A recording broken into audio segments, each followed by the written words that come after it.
Nous avons vu dans nos précédents audios que l'onction provoque une violente réaction de la part des puissances de ténèbres.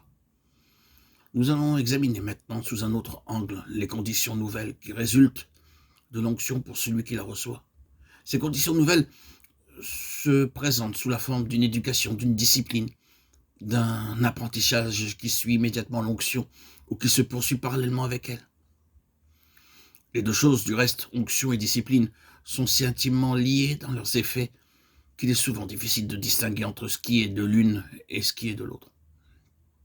Je tiens à vous faire remarquer que, contrairement à ce qui se passe dans la vie ordinaire, l'onction vient d'abord, et l'éducation, la préparation, la discipline ensuite.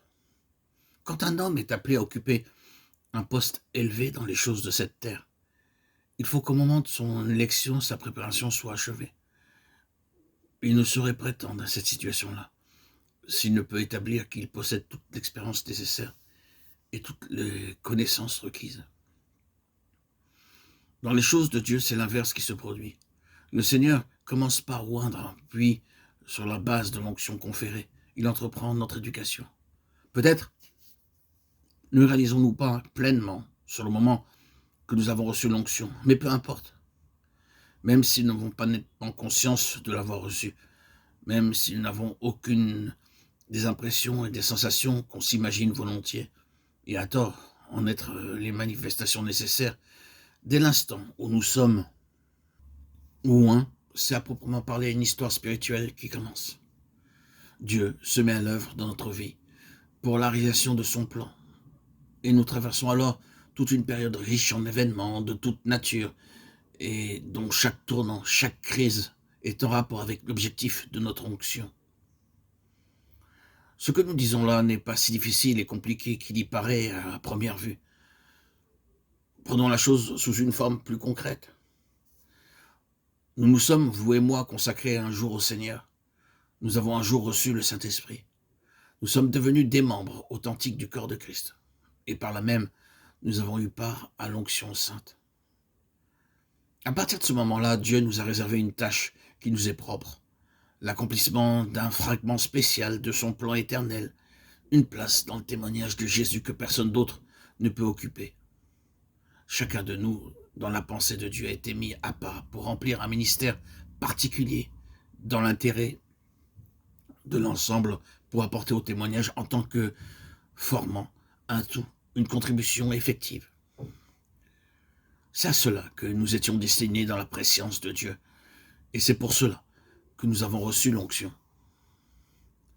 Peut-être ne nous sommes-nous pas doutés du genre de contribution auquel Dieu nous avait appelés. Peut-être n'avons-nous pas même eu conscience que l'onction nous avait été donnée. N'importe. Dès ce jour, Dieu a entrepris quelque chose dans notre vie. Et s'il trouve la voie libre, si nous ne nous mettons pas au travers de son chemin, si nous veillons à ce que nos pensées personnelles, notre volonté personnelle, nos désirs personnels, ne soient pas pour lui un obstacle ou une complication, mais qu'au contraire, il trouve en nous un cœur ouvert, réceptif, une volonté qui plie, qui accepte de lui faire place à lui et à tout ce qu'il veut apporter avec lui.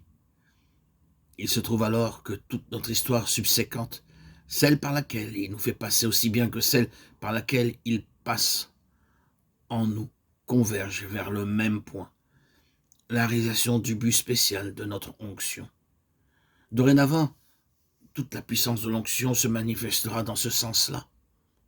Peut-être faudra-t-il des années pour que nous arrivions à notre destination. Alors, jetant un regard en arrière sur le chemin parcouru, nous pourrons dire « Oui, le Seigneur a certainement été avec moi pendant ce temps. Son esprit a toujours été là. Maintenant que je vois à quoi il voulait en venir, maintenant que s'ouvre devant moi le ministère spécial qu'il avait en vue, maintenant que m'apparaît clairement la tâche distincte que je dois accomplir, cet aspect particulier du témoignage dans lequel Dieu me fait entrer et qui va mettre son empreinte sur ma vie, je comprends que tout ce qui s'est passé entre-temps a été calculé par Dieu pour me préparer, pour m'équiper, pour me rendre apte à ce ministère. Et désormais, dans ce ministère qui nous échoit, l'esprit de l'onction opère avec puissance, libre de toute entrave. Or, tout cela était dans la pensée de Dieu dès le début. C'est avec ce but-là, en vue que l'onction nous avait été conférée. Seulement l'onction exigeait une période de préparation et d'instruction.